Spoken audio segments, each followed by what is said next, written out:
Hi all, welcome to football arena. ഇന്ന് നടന്ന Brazilian ലീഗിലെ മത്സരത്തിൽ 2-നെതിരെ 3 ഗോളുകൾക്കാണ് സാന്റോസ് ഫ്ലമംഗോയോട് പരാജയപ്പെട്ടിട്ടുള്ളത്. നമുക്കറിയാം, ഫ്ലമംഗോയുടെ മൈതാനത്ത് വെച്ചുകൊണ്ടാണ് ഈ മത്സരം നടന്നത്.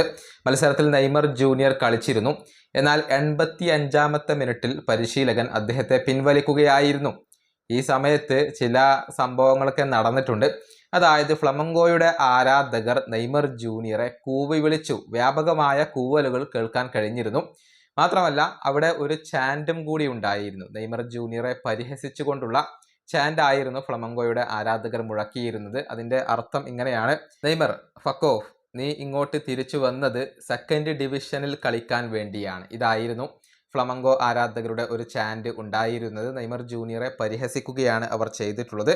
അതായത് സാന്റോസ് ഇപ്പോൾ റെലഗേഷൻ സോണിലാണ്.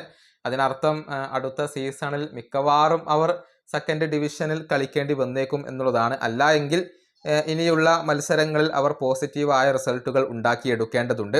നിലവിൽ 17-ാം സ്ഥാനത്താണ് സാന്റോസ് ഉള്ളത്. 32 മത്സരങ്ങളിൽ നിന്ന് കേവലം 8 വിജയങ്ങൾ മാത്രമാണ് അവർക്ക് നേടാൻ കഴിഞ്ഞിട്ടുള്ളത്. 33 പോയിന്റ് മാത്രമാണ് അവർക്കുള്ളത്. ഈ വീഡിയോയുടെ അവസാനിപ്പിക്കുന്നു. അടുത്തൊരുമായി വീണ്ടും കാണാം.